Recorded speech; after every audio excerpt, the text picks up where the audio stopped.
السلام علیکم ورحمۃ اللہ وبرکاتہ۔ الحمد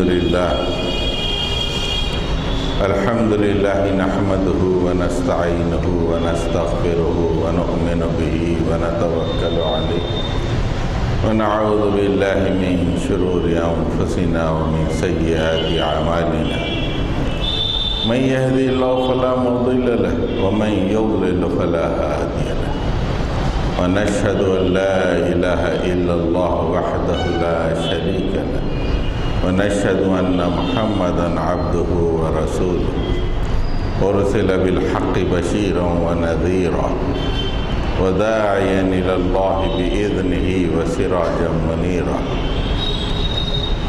اللهم صل على محمد وعلى آل محمد وبارك وسلم۔ قابل احترام بزرگوں، عزیز نوجوان ساتھیوں،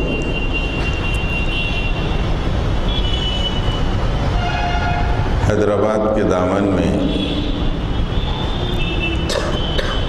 ایک مشہور یونیورسٹی ہے جو اپنے علم و تحقیق کی وجہ سے ساری دنیا میں ایک مقام رکھتی ہے، جسے یونیورسٹی آف حیدرآباد کہا جاتا ہے۔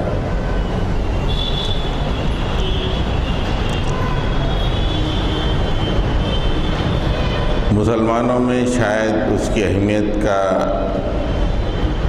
کے بارے میں بہت کم لوگ جانتے ہوں، لیکن علمی حلقوں میں اس کا بہت بلند مقام ہے۔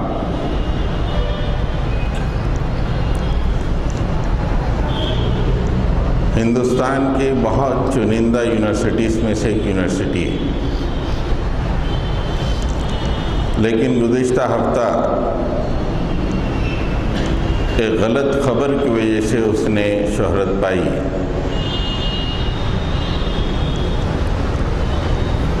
ایک طالب علم جو ریسرچ اسکالر تھا، پی ایچ ڈی کر رہا تھا، اس کا تعلق دلت قوم سے تھا۔ اس نے خودکشی کی اور مر گیا۔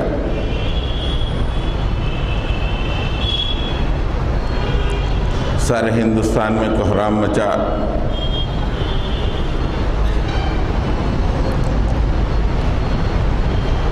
ہر طرف طلباء نے ہنگامے کیے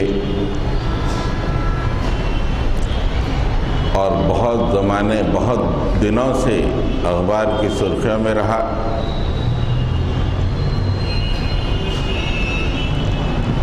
اس واقعے کو سرخیوں سے ہٹانے کے لیے بہت کوشش کی گئی۔ کل سے انہیں کچھ کامیابی ملی۔ کل اور آج کچھ دوسری سرخیاں آئیں اور کل بھی آپ کو اخبار میں سرخیاں کچھ الگ نوعیت کی ملے گی۔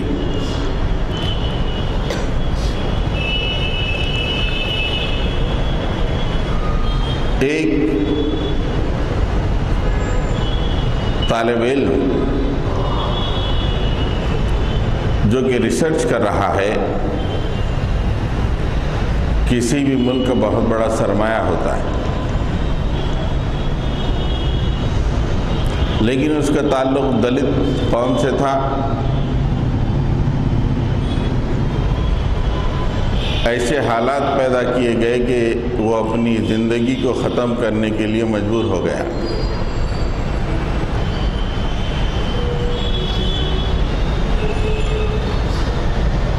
یہاں تک کہ جب اس نے یہ لکھا سوسائڈ نوٹ میں کہ 6 مہینے سے اس کی جونیئر ریسرچ فیلوشپ بند ہو گئی تھی۔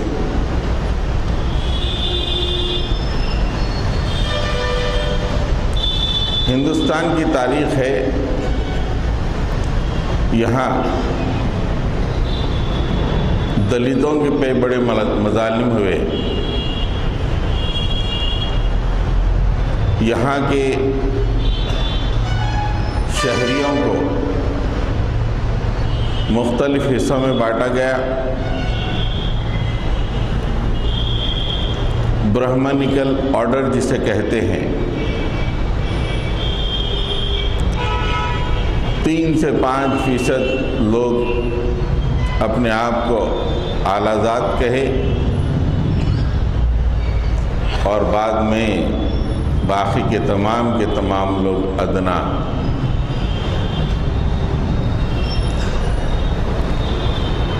اعلیٰ ذات نے دوسری مزید 2 ذاتوں کا تعاون لیتے ہوئے دلتوں کو بہت ستایا۔ یہ ہندوستان کی تاریخ ہے۔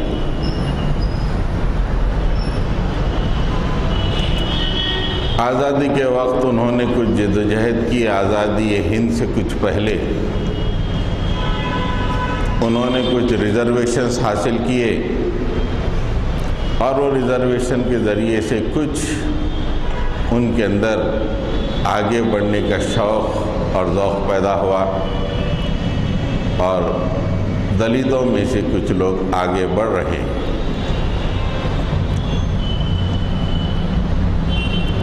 اپنی ہی طرح کے انسان کو کمتر سمجھنا یہ ننگِ انسانیت ہے۔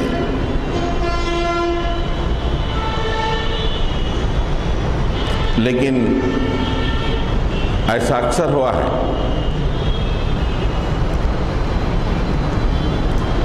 ایسا کیوں ہوتا ہے؟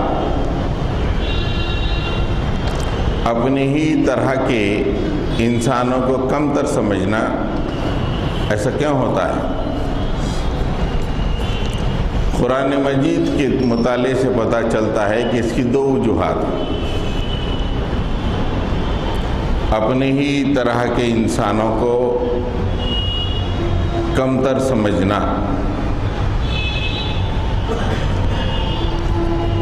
ایک عقیدہ شرک، ایسا عقیدہ ہے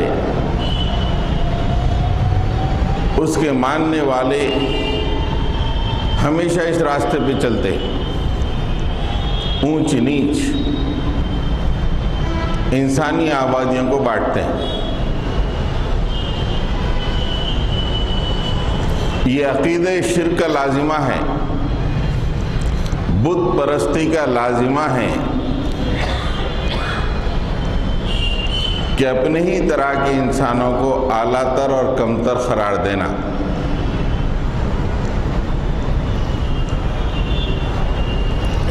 یہ ایک وجہ ہے۔ جب شرک سے توحید میں آئیں گے تو یہ دوریاں اور یہ انسانی برادری کے اندر جو تفاوت ہے وہ ختم ہو جاتا ہے۔ توحید سے شرک میں اگر چلے جائیں گے تو یہ کیفیت پیدا ہو جاتی ہے۔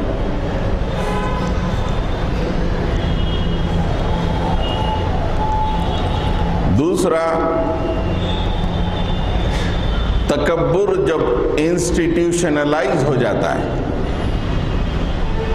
کبر، استکبار، انسٹیٹیوشنلائز ہونے کا مطلب یہ ہے کہ اس فکر پہ معاشرہ چلنے لگتا ہے، اس فکر پہ اصول بننے لگتے ہیں، اسی فکر پہ ضابطے بننے لگتے ہیں، تو اسے کہتے ہیں انسٹیٹیوشنلائز یا انسٹیٹیوشنلائزیشن انگریزی میں۔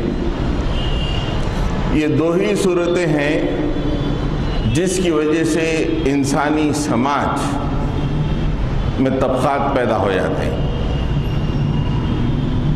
اونچ اور نیچ۔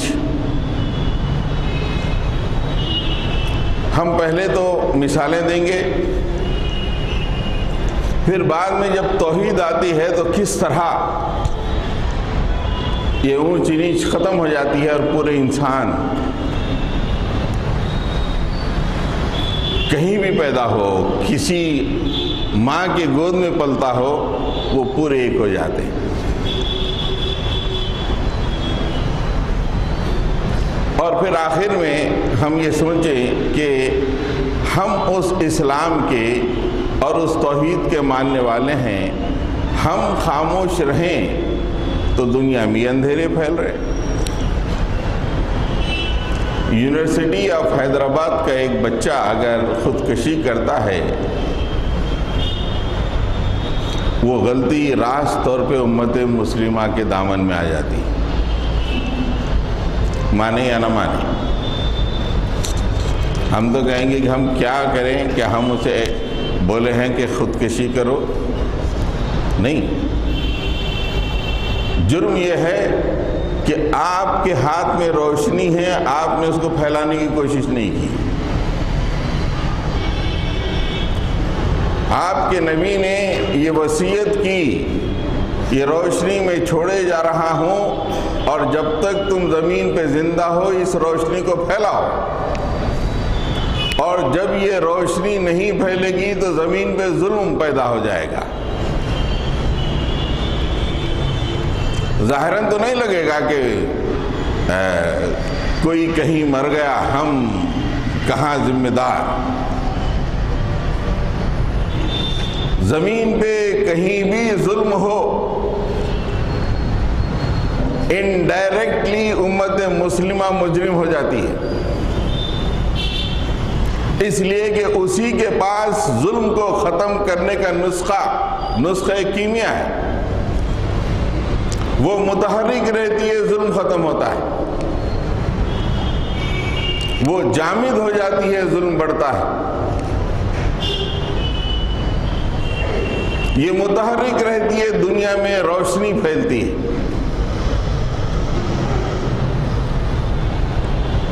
یہ آرام دہ شبستانوں میں پناہ لیتی ہے تو پھر اندھیرے پھیل جاتے ہیں۔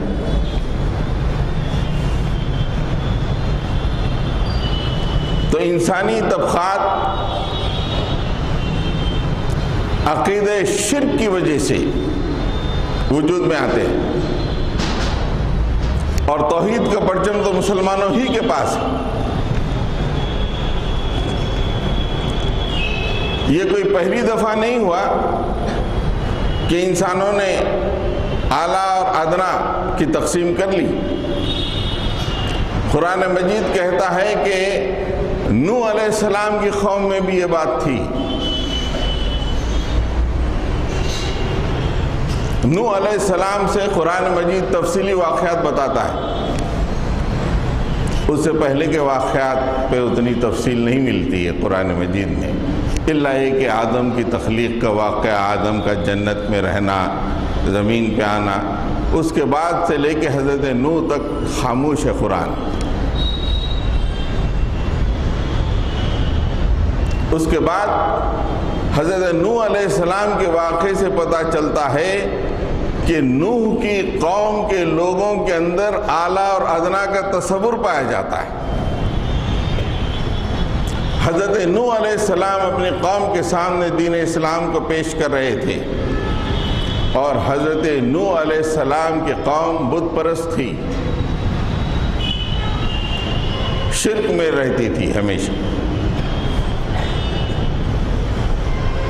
حضرت نوح علیہ السلام نے جب ان کے سامنے دعوت پیش کی تو سورہ ہود میں اعلیٰ اور ادنا کی تقسیم ہم کو دکھائی دیتی ہے۔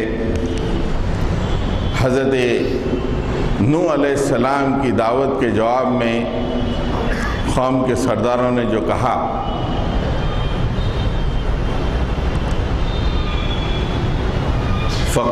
فقال الملأ الذين كفروا من قومه ما نراك الا بشرا مثلنا۔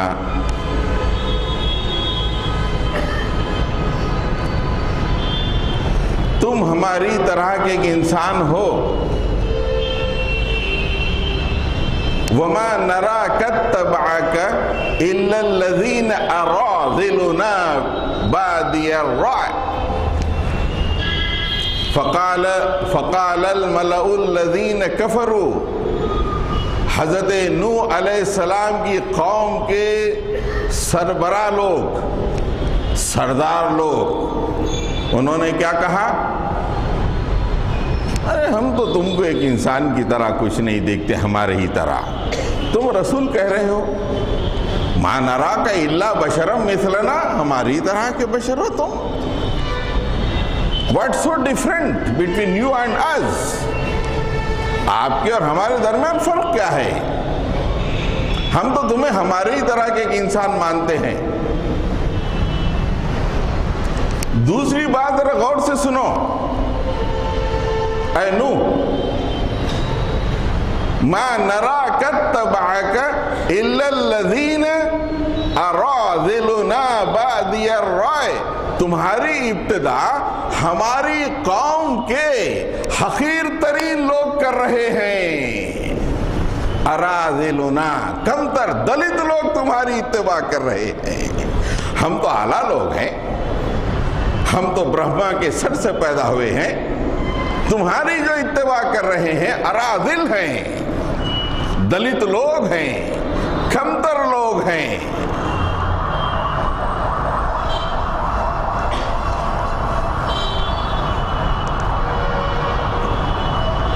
ما نرا لکم علینا من فضل.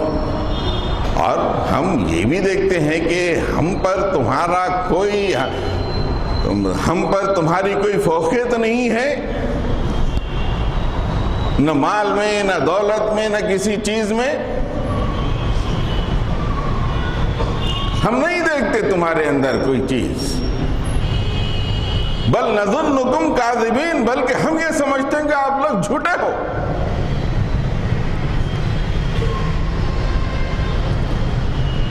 اراذلنا بادی الرأی، ہمارے کمتر لوگ، ہم اعلیٰ لوگ ہیں، اور تمہارے پاس ہمارے سماج سے کمتر لوگ آئے ہیں اور ایمان کا دعویٰ کر رہے ہیں. مشرک قوم،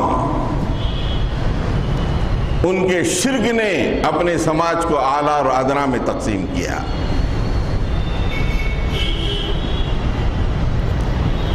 اس سے پتہ چلتا ہے کہ شرک وہ بیماری ہے، مین بیماری، اٹس اے سنڈروم.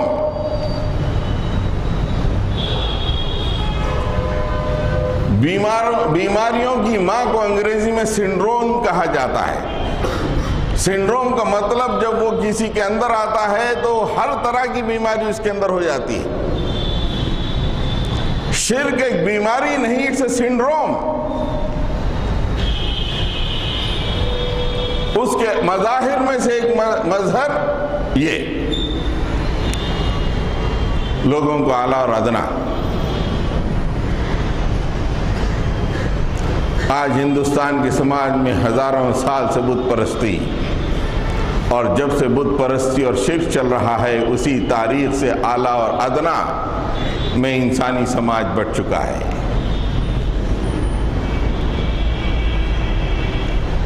بت پرست لوگ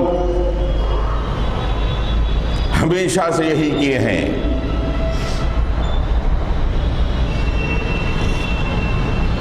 سماج کو تقسیم کیے ہیں.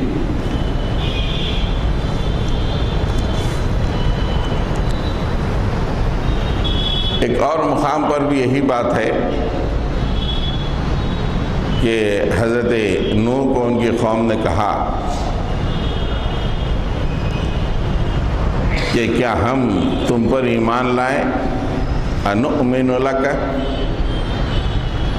جبکہ واتبعک ارذلون، تمہاری پیروی کرنے والے ہمارے دلت لوگ ہیں، ہمارے کمتر لوگ ہیں. ارذلون، کمتر لوگ ہیں.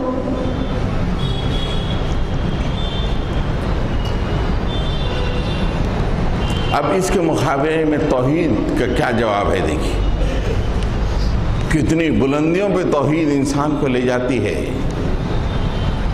آج اسی کی ضرورت ہے. سورہ ہود میں کئی آیتوں کے بعد حضرت نوح علیہ السلام کا جواب اراذل کے مقابلے میں یہ ہے، وَلَا أَقُولُ لَكُمْ عِنْدِي خَزَائِنُ اللَّهِ وَلَا أَعْلَمُ الْغَيْبَ وَلَا أَقُولُ إِنِّي مَلَكٌ وَلَا أَقُولُ لِلَّذِينَ تَزْدَرِي أَعْيُنُكُمْ لَن يُؤْتِيَهُمُ اللَّهُ خَيْرًا۔ یہ توحید ہے۔ توحید انسانوں میں اعلیٰ و ادنا نہیں، توحید معمولی قسم کی اچھائی کو بھی ریکگنائز کرتی ہے، معمولی قسم کی اچھائی۔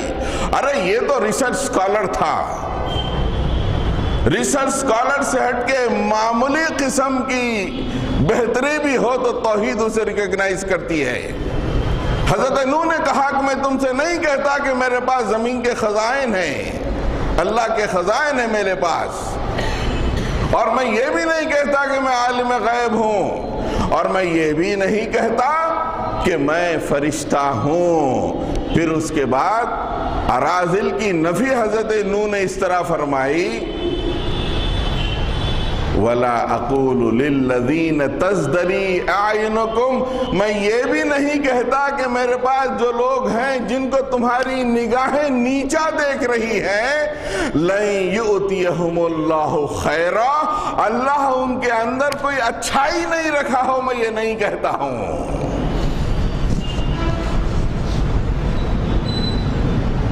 اللہ اعلم بما فی انفسہم، اللہ ہی جانتا ہے کہ ان کے دلوں میں کیا ہے۔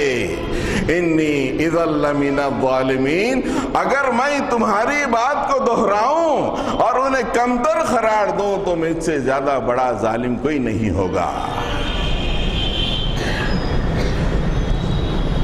ایک طرف شرک انسانوں کو بانٹ رہا ہے، دوسری طرف توحید ادنا قسم کی اچھائی کو ڈھونڈ رہا ہے آدمی کے اندر، اور یہ باضابطہ کہا حضرت نوح علیہ السلام نے، وَلَا أَقُولُ لِلَّذِينَ تَزْدَرِي أَعْيُنُكُمْ، میرے قرب و جوار میں جن کو تمہاری نگاہیں کمتر دیکھ رہی ہیں، لَن يُؤْتِيَهُمُ اللَّهُ خَيْرًا، میں نہیں کہتا کہ اللہ ان کے اندر کوئی خیر ہی نہیں رکھا ہو۔ خیر ڈھونڈو، یہ توحید ہے۔ صرف پیدائش کی بنیاد پہ تم نے دلیل بنا دیا، رنگ و نسل کی بنیاد پہ کمتر قرار دیا۔ ارے ماں کوئی ہو، رنگ کوئی ہو، توحید کہتی ہے کہ اس کے اندر تم بھلائی دیکھو، اللہ نے ہر ایک کے اندر بھلائی رکھی ہے، اور میں نہیں کہتا ہے ظالموں ان کے اندر کوئی بھلائی نہیں ہے، میں نہیں کہتا یہ بات، اللہ ہی جانتا ہے ان کے دلوں میں کیا ہے۔ میں اپنے آپ کو ظالموں میں نہیں کھڑا کرنا چاہتا۔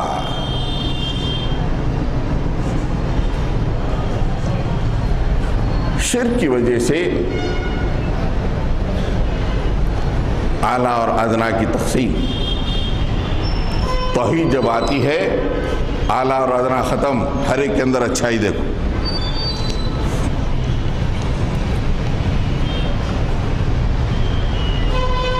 تکبر کا انسٹیٹیوشنلائزیشن،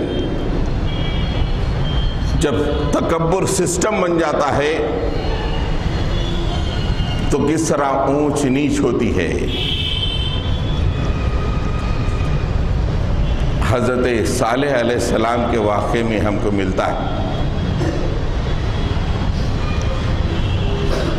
حضرت صالح علیہ السلام کے مقابلے میں قوم کے متکبرین اور ان کی نگاہ میں حضرت صالح علیہ السلام کے اوپر جو ایمان لائے کمزور لوگ،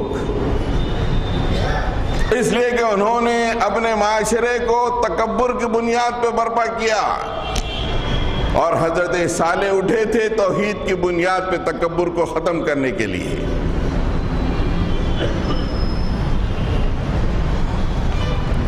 تو اللہ تعالیٰ ارشاد فرماتے ہیں صرف یہ ثابت کرنے کے لیے کہ تکبر کی بنیاد پر جب معاشرہ ترتیب پاتا ہے تو اس میں بھی اعلیٰ و ادنا کی کیفیت آ جاتی ہے۔ ایک آدھ آدمی اپنے آپ کو مال کی بنیاد پہ اونچا سمجھے، وہ کوئی خاص فرق نہیں پڑتا۔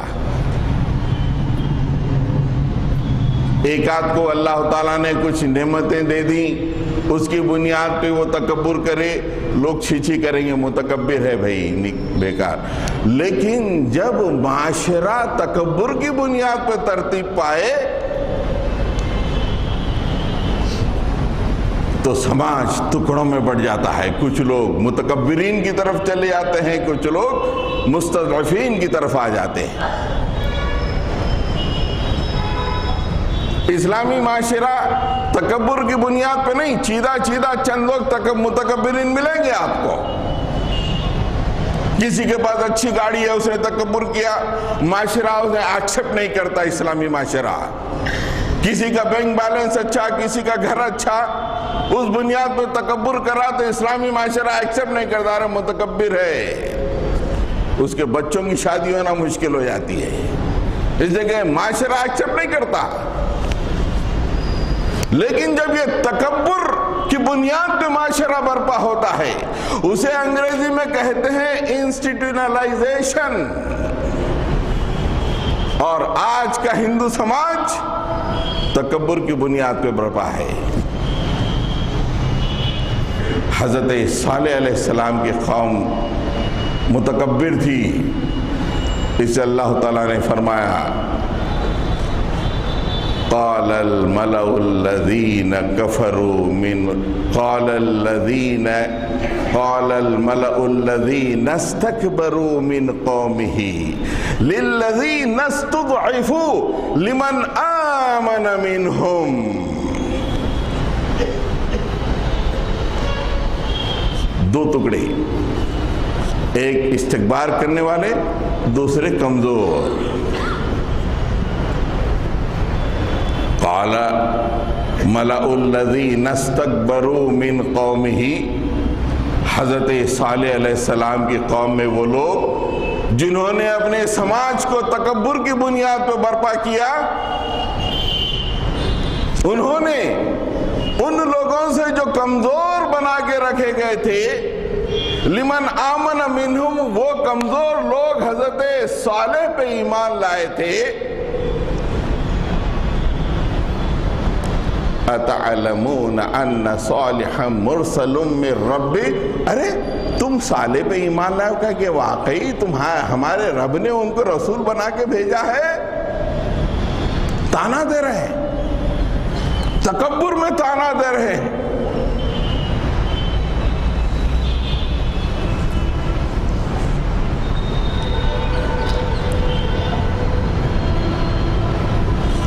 تو اس طرح تکبر کی بنیاد پر معاشرے کو جب ترتیب دیا جاتا ہے، اسی بنیاد پہ ضوابط بنتے ہیں، اسی بنیاد پہ اصول بنتے ہیں۔ حضرت صالح کی قوم بھی تکبر کی بنیاد پہ اپنے معاشرے کو تقسیم کی تھی کہ متکبرین، مستکبرین، مستضعفین، کمزور۔ لیکن جب نبی آیا، کمزوروں کو حیات دکھائی دی، کمزور فوری ایمان لے کے آئے، تانے کیے، ارے کیا صالح واقعی تمہارے رب کی طرف سے بھیجے گئے ہیں؟ انہوں نے کہا قالو انا بما ارسل به مؤمنون، ہاں جو کچھ صالح لے کے آئے ہیں اپنے ساتھ اللہ کے پیغام، اس پہ ہم ایمان لائے ہیں۔ تم ہمیں کمزور سمجھتے ہو، ادنا سمجھتے ہو، تم نے سماج کو جو برپا کیا اعلیٰ اور ادنا کی بنیاد پر، ہمیں ادنا سمجھتے ہو، لیکن حضرت صالح جو اپنے ساتھ پیغام لے کے آئے ہیں وہ ہمارے دل میں اتر گیا ہے، ہم اس پہ ایمان لائے۔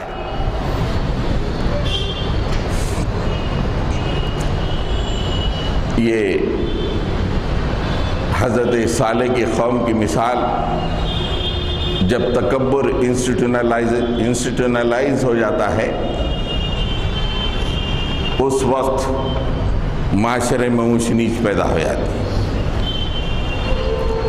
اور متکبر جو سردار ہوتے ہیں ان کو وہی لوگ اچھے لگتے ہیں جو ان کی بات کو پسند کریں یا ان کی بات کو مانیں۔ معمولی قسم کی بات جو ان کے لیے ناگوار ہو وہ انہیں کمتر قرار دیتے ہیں۔ تکبر کی دوسری مثال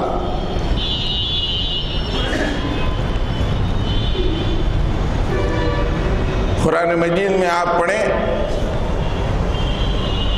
تو یہ دوسری مثال آپ کو ملے گی۔ دوسری مثال میں اللہ تعالیٰ فرماتے ہیں وَنَادَى فِرْعَوْنُ فِي قَوْمِهِ يَا قَوْمِ أَلَيْسَ لِي مُلْكُ مِصْرَ وَهَٰذِهِ الْأَنْهَارُ تَجْرِي مِنْ تَحْتِي أَفَلَا تُبْصِرُونَ أَمْ أَنَا خَيْرٌ مِنْ هَٰذَا الَّذِي هُوَ مَهِينٌ وَلَا يَكَادُ يُبِينُ۔ فرعون جس نے اپنے پوری حکومت کو تکبر کی بنیاد پہ قائم کیا تھا اور اپنے رعایا کو دو حصوں میں تقسیم کر دیا تھا کہ اعلیٰ اور ادنا، جب حضرت موسیٰ ان کے مقابلے میں آئے تو فرعون تکبر سے کہتا ہے اے میری قوم، وَنَادَى فِرْعَوْنُ فِي قَوْمِهِ، اپنی قوم میں اس نے پکار کے کہا کیا میں مصر کا بادشاہ نہیں ہوں؟ کیا میرے قدموں تلے یہ نہریں نہیں بہ رہی ہیں؟ کیا تم اپنی آنکھوں سے نہیں دیکھتے ہو؟ لوگوں ذرا دیکھو، کیا میں بہتر ہوں؟ ہوا مہین، یہ حقیر آدمی نعوذ باللہ موسیٰ، مہین کے عربی کے معنی حقیر، ذلیل۔ انا خیر، کہ میں بہتر ہوں؟ ام خیرن، میں بہتر ہوں؟ یا یہ شخص جو کمتر ہے، حقیر ہے؟ حکمراں کی گدی پہ بیٹھ کے لوگوں کو تقسیم کر رہا ہے، میں عمدہ وہ کمتر۔ آج بھی حکمراں کی گدی پہ اعلیٰ اور جو لوگ زندگی گزارنے کی کشمکش میں لگے ہوئے ہیں وہ کمتر،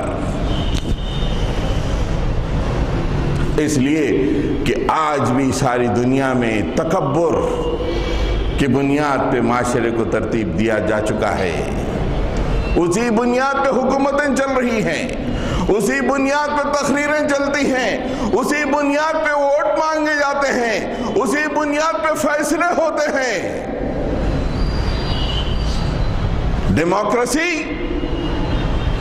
ڈیموکریسی کیا ہے؟ It is institutionalization of تکبر۔ پارلیمنٹ کے 545 میں 545 متکبر، پورے کے پورے متکبر۔ اب یہ ادنا لوگ کہاں جائیں گے؟ وہ اپنی جانوں کے لیے، اپنے روزمرہ کی زندگی گزارنے کے لیے، اپنے حقوق کے لیے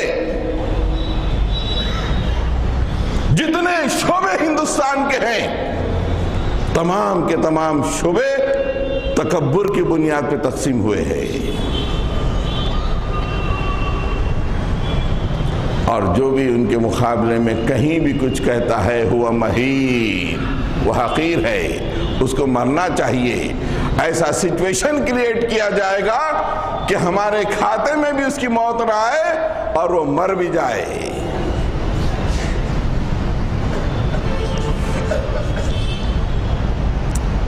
حضرات گرامی، میں نے 2 مثالیں دی، ایک شرک کی بنیاد پر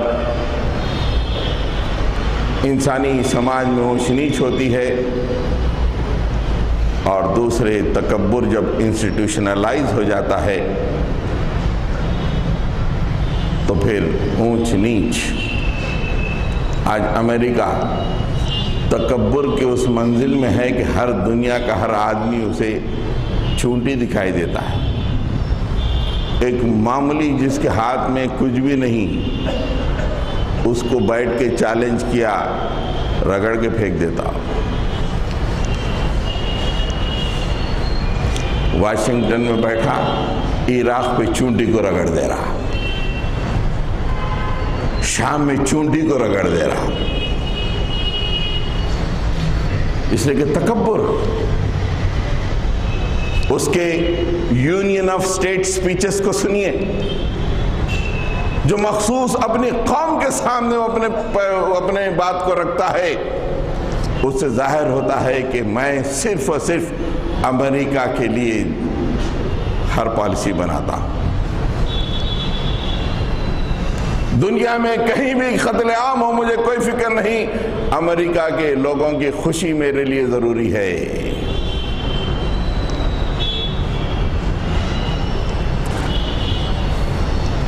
حضرات گرامی, اسلام یہ دونوں چیزوں کی نفی کرتا ہے. شرک کا کوئی مقام ہی نہیں اسلام میں, اور تکبر کا کوئی مقام نہیں ہے. اللہ کے نبی نے فرمایا یہ تو تکبر کی بنیاد پر سماج کو ترتیب دینا تو بہت آگے کی بات ہے. چیدہ آدمیوں کے اندر اگر تکبر پیدا ہو گیا تو اللہ کے نبی نے اس تکبر کو وہیں یوں کاٹا, اے متکبر سمجھ جا تو جنت کی خوشبو تک نہیں سونگھ سکے گا.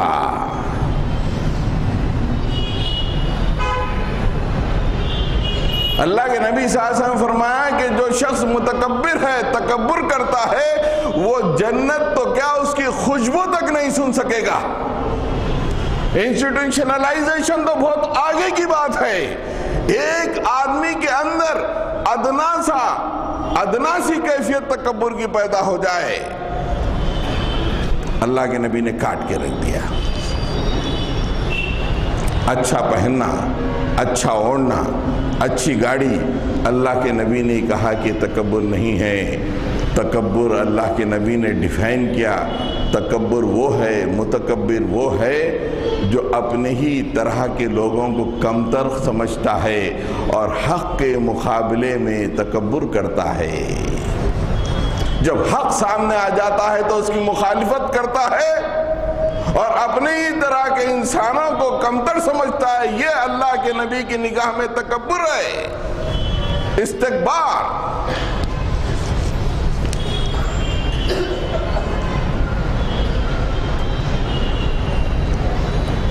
آپ دیکھیں اللہ کے نبی صلی اللہ علیہ وسلم جو پیغام دنیا کو دیے, توحید کا پیغام, کتنا بہترین پیغام. نہ اس میں کوئی دلت ہے, نہ اس میں کوئی ویشیہ ہے, نہ اس میں کوئی چھتری ہے, نہ اس میں کوئی برہمن ہے. یا ایھا الناس اتقوا ربکم الذی خلقکم من نفس واحدہ وخلق منها زوجها وبث منهما رجالا كثيرا ونساء واتقوا الله الذي تساءلون به والارحام ان الله كان عليكم رقيبا. اے انسانوں اپنے رب سے ڈرو. اس نے ایک فرد واحد سے پوری نسل کو پھیلایا اور اسی سے اس کی بیوی کو پیدا کیا, اسی جن سے, اور ان دونوں کے ذریعے سے بہت سارے مرد اور عورت زمین پہ پھیلائے. دنیا میں کہیں بھی ہو اس کا باپ آدم, جاپان کا چپٹا ہو, امریکہ کا گورا ہو, افریقہ کا کالا ہو, ہندوستان کا دراوڑ ہو, برہمن ہو یا دلت ہو, ابا جان ایک آدم، ایک باپ کی اولاد، وَبَثَّ مِنْهُمَا رِجَالًا كَثِيرًا وَنِسَاءً، ساری دنیا میں آدم اور حوا کے ذریعے سے ہم نے نسل کو پھیلا دیا، اور بہت سے مرد اور بہت سی عورتیں۔ اب کیا گنجائش رہ گئی کہ کسی کو کمتر کہنے کی، کہ اگر آپ نے کسی کو کمتر قرار دیا، اے اپنے آپ کو اعلیٰ تر سمجھنے والے، تیرے ابا کون؟ میرے ابا بھی وہی ہے رے۔ اے برہمن، تیرے ابا آدم، دلت، آپ کے ابا بھی آدم۔ کہاں گنجائش ہے یہاں پر؟ توحید، وحدت آدم۔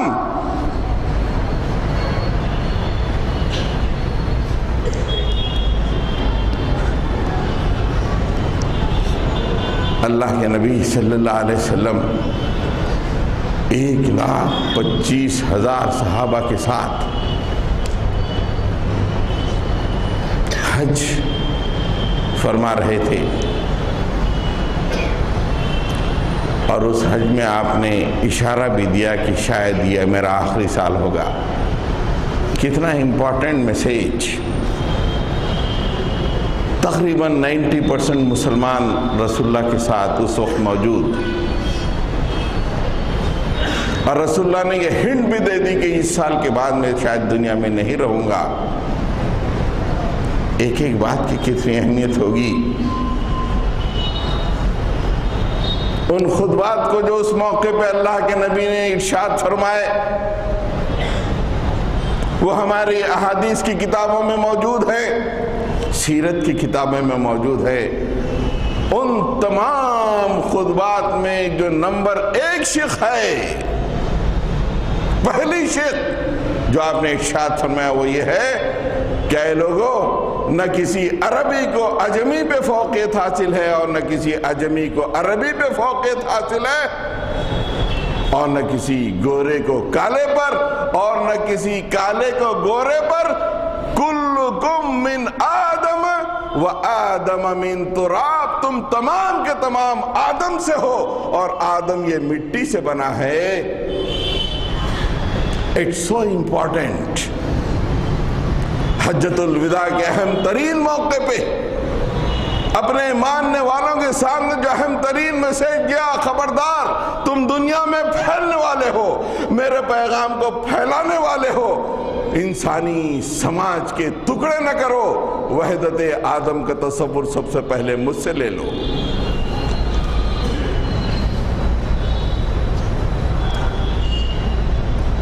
حضرات گرامی، ایک دلت ریسرچ کرتا ہے، اعلیٰ ذات برداشت نہیں کرتی، ایسا ماحول پیدا کرتی ہے کہ اسے خودکشی کرنی پڑتی ہے۔ اللہ کے نبی کا یہ پیغام جب پھیلا، آپ جانتے ہو کہ اس وقت امت مسلمہ کا سرمایہ، احادیث کا سرمایہ جو مستند ترین سرمایہ ہے، ایک صحیح بخاری اور دوسرے صحیح مسلم۔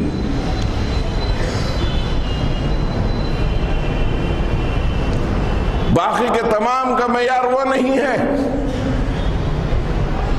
ساری امت مسلمہ اس بات پہ متفق ہے کہ صحیح بخاری سب سے بہترین، سب سے اونچی کتاب قرآن مجید کے بعد۔ لیکن امام بخاری کہاں کے؟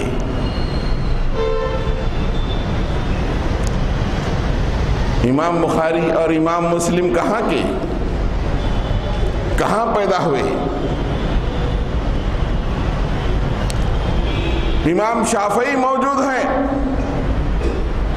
امام مالک موجود ہیں، لیکن پورے مسلمانوں نے امام بخاری کو، جو کہ عجمی ہیں، ایرانی ہیں، بخارا کا وہ علاقہ جو آج کل ازبکستان میں ہے، ان کی کتاب کو سر آنکھوں پر، اس لیے کہ وہ خطبہ ہمیشہ کانوں میں گونجتا ہے، نہ کسی عربی کو عجمی پہ فوقیت ہے، نہ عجمی کو عربی پہ فوقیت ہے۔ امام مسلم، نیشاپور کے امام مسلم، ان کے والدین ایرانی، کچھ لوگ کہتے ہیں کہ وہ عربی ہیں، لیکن تحقیق میں یہ ہے کہ وہ والدین ایرانی نسل کے ہیں، عجمی۔ ان کے حدیث کی کتاب کو نمبر 2 پوزیشن ملی۔ یہاں تم ریسرچ برداشت نہیں کر رہے ہو۔ ہمارے نبی نے جو پیغام دیا پوری انسانیت کا، آج پورے عرب حضرت امام بخاری کی کتاب کو اپنے سر پہ رکھ لیتے ہیں کہ یہ ہمارے استاد ہیں۔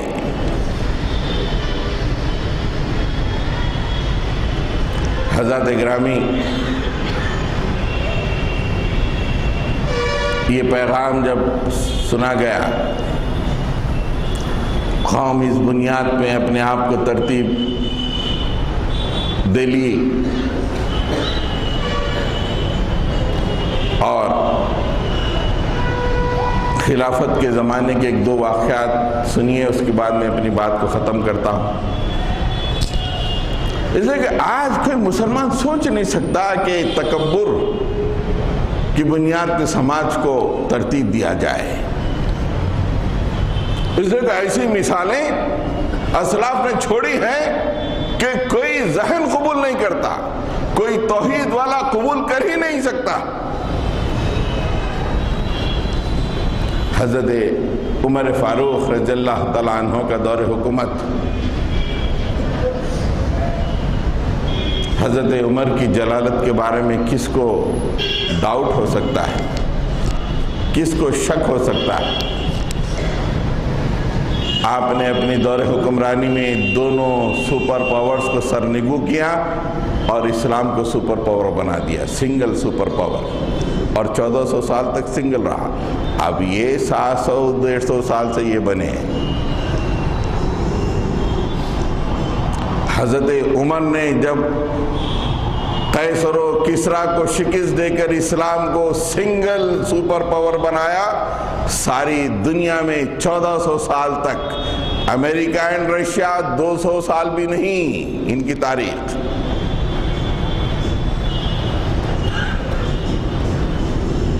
مسجد نبوی میں بیٹھے ہوئے ہیں حضرت عمر، ابو سفیان آئے رضی اللہ تعالیٰ عنہ، بعد میں بڑے اچھے مسلمان بنے، ان کی ایک آنکھ بھی شہید ہوئی جہاد میں، رسول اللہ کے خسر ہیں وہ، ہماری ماں حضرت ام حبیبہ کے والد۔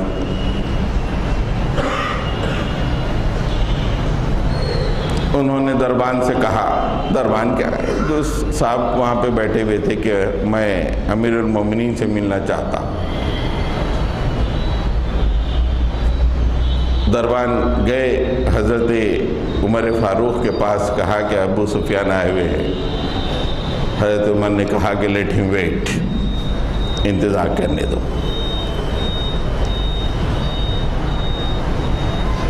تھوڑی دیر کے بعد سہیل بن عمرو آئے۔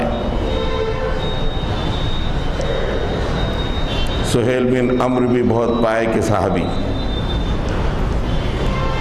کہا کہ میں امیر المومنین سے ملنا چاہتا ہوں۔ دربان نے امیر المومنین کو اطلاع دی، آسک ہم ٹو ویٹ، ان سے کہیے کہ انتظار کرے۔ حضرت ابو سفیان جیسا سردار، سہیل بن جیسا سردار ویٹ کر رہے ہیں۔ تھوڑی دیر میں حضرت بلال حبشی تشریف لائے اور کہا کہ میں امیر المومنین سے ملنا چاہتا ہوں۔ دربار نے اطلاع دی کہ حضرت بلال آئے ہیں، حضرت عمر تمام کام چھوڑ کر میرے استاد سیدی سیدی سیدی دوڑتے ہوئے آئے اور گلے ملے اور اندر لے گئے حضرت بلال حبشی کو.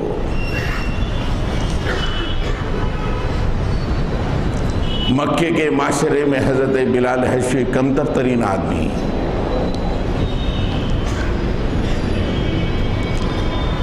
ان کے ذوف کی وجہ سے انہیں ریگزاروں پہ کھینچا گیا حضرت بلال حبشی کو.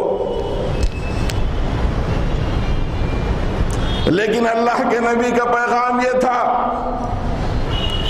کہ گورا کالے پہ فوقیت نہیں رکھتا، کالا گورے پہ صرف ایمان کی بنیاد پر. حضرت عمر فاروق نے دیکھا کہ ان کی پوری زندگی اسلام کی قربانیوں سے بھری ہوئی ہے، ان دونوں کو بیٹھے رہنے دو، بعد میں ایمان لائے ہیں. میرے استاد آپ آ گئے، میری زندگی نحال ہو گئی، استاد آ گئے آپ. لے کے اندر ابو سفیان کے بعد بڑی کھٹکی، یہ کیا ہے ہمارے سامنے کمتر آدمی آ گیا، اس کی اتنی عزت ہو رہی، ہم اتنے بڑے سردار، ہماری عزت و توقیر ہوئی نہیں یہاں پر. وائزر کونسل پریویٹ انگریزی میں کہتے ہیں. سہیل بن عمرو نے کہا کہ اے ابو سفیان، جب پکارنے والے نے پکارا تو تم کیا کر رہے تھے؟ سب سے پہلے ایمان لانے والوں میں یہ بلال، تم تو مخالفت میں اپنی تلوار کو بے نیام کیے، میں بھی تلوار کو بے نیام کیا. لیکن وہ شخص تھا جو ریگزاروں پر جسے کھینچا جاتا تھا احد احد کے نعرے لگاتا تھا. ہماری یہ گناہوں بھری زندگی، عمر نے ہماری آنکھیں کھول دیں، شہادت کے بغیر ہم بخشے نہیں جائیں گے. ملاقات کو ملتوی کر دیا اور کہا کہ سیدھے بارڈر پہ چلو، وہیں پہ جا کے جہاد کریں گے. ابو سفیان اور سہیل بن عمرو وہاں سے سیدھا بارڈر پہ جا کے جہاد کیے. کہاں دلت کا تصور، کہاں کمتر کا تصور.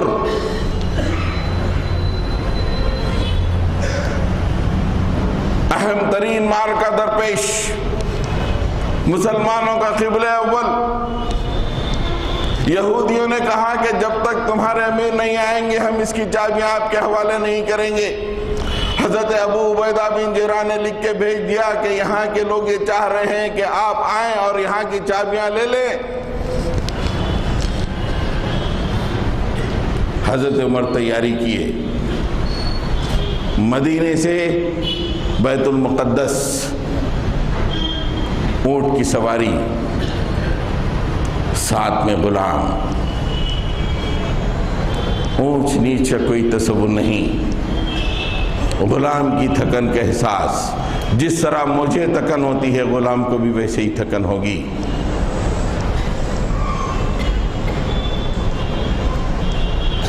اے میرے دوست، میں اونٹ پہ چڑھتا رہوں، تم نکیل پکڑ کے چلتے رہو یہاں سے بیت المقدس فلسطین تک، یہ کیسے ہو سکتا ہے؟ میں اللہ کے دربار میں کیسے جواب دوں؟ دیکھو ایسا کرتے ہیں کہ ایک منزل میں اونٹ پہ بیٹھوں گا اور اس کی نکیل سنبھالوں گا، اور اگلی منزل تم اونٹ پہ بیٹھو اور میں نکیل سنبھالوں گا. کیا اسلام کا قانون، کیا اسلام کی تربیت، کیا اسلام کی فکر! تکبر کہاں! انسٹیٹیوشنلائزیشن تو بہت آگے کی بات ہے. ایک ایک منزل پہ چڑھتے گئے اترتے گئے، چڑھتے گئے اترتے گئے، یہاں تک کہ جب آخری منزل آئی غلام کا نمبر تھا، غلام کا نمبر تھا. لوگ ویٹ کر رہے ہیں کہ امیر المومنین آئیں گے اور ان کے حوالے بیت المقدس کی چابیاں کر دی جائیں گی. غلام نے کہا ڈرتے ڈرتے، اس لیے کہ حضرت عمر بڑے سخت آدمی تھے، ڈرتے ڈرتے غلام نے کہا کہ حضرت منزل تو قریب آ گئی، بڑے بڑے لوگ آپ کے منتظر ہیں، باری تو میری ہے لیکن میں اپنی باری کو آپ کے لیے تج دیتا ہوں، آپ بیٹھ جائیے، میں نکیل پکڑوں گا۔ نہیں، انصاف کا تقاضا ہے کہ تم بیٹھو اور میں نکیل لے کے چلوں گا۔ ارے اتنے بڑے بڑے لوگ، پوری قوم کے لوگ ٹھہرے رہیں گے اور آپ نکیل پکڑیں گے اور آپ کا غلام اونٹ پر؟ نہیں، انصاف کا یہی تقاضا ہے۔ ہمارے پاس نہ کوئی غلام ہے نہ کوئی افسر، ہمارے پاس صرف اللہ کے پاس جواب دہی کا خوف، اسی بنیاد پہ عمر عمل کرتا ہے۔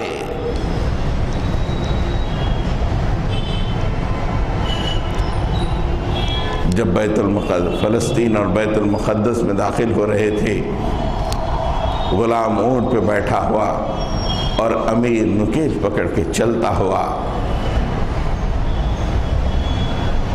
یہ قوم تکبر کو کہاں مقام دے سکتی ہے؟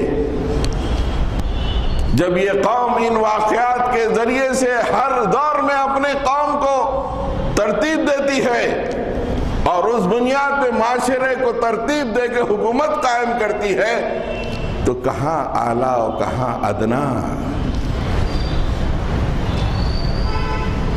آج تو صرف ڈیمیج کنٹرول، کرائسس مینجمنٹ، اخبار سے سرخیوں سے کیسے خبر کو نکالو بدنامی ہو رہی ہے، کوئی دوسرے لاؤ خبریں۔ یہاں خبر نہیں ہے، اصل خبرگیر اللہ کے بھام میں پہنچنا ہے۔ بھائیو، یہ سرمایہ عظیم آپ کے ہمارے پاس موجود ہے، تعلیمات اللہ کی، رسول کا کردار، آپ کے صحابہ کا کردار، سب کچھ موجود ہے۔ پھر کیوں نہ ہم مجرم ٹھہریں کہ ان روشنیوں کو ہم چھپا چھپا کے رکھے ہیں اور دنیا میں لوگ اپنی جانوں کو دے رہے ہیں اور انسانی معاشرہ اونچ نیچ کا شکار ہے۔ کتنے بڑے ہم مجرم ہیں، ہر فرد مجرم۔ اس طرف توجہ دے، یہ واقعات ہوتے رہیں گے۔ کب تک؟ جب تک اسلام کی بنیاد پہ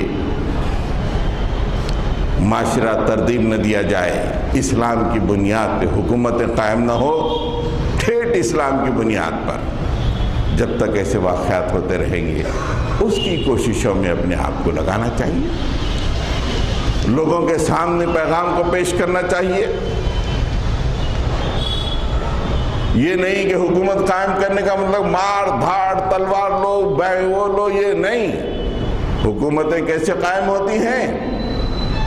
لوگوں کے سامنے پیغام کو پیش کرنا، لوگوں کے ذہن و فکر کو بدلنے کی کوشش کرنا، ایک ایک کے سامنے پیغام دینا۔ رہے یہ پیغام ہے، اے دلت جان نہ دے، آجا آغوش میں اسلام کے، اے برہمن جان نہ لے، آجا آغوش اسلام میں۔ یہ پیغام لوگوں تک پیش کرو، لوگوں کے ذہن میں انقلاب پیدا ہو جائے گا۔ جب ذہنوں میں انقلاب پیدا ہو جائے گا تو پھر وہ نور صبح آ جائے گی اور اسلام سربلند ہوگا، انسانیت مسکرائے گی۔ وآخر دعوانا ان الحمدللہ رب العالمین۔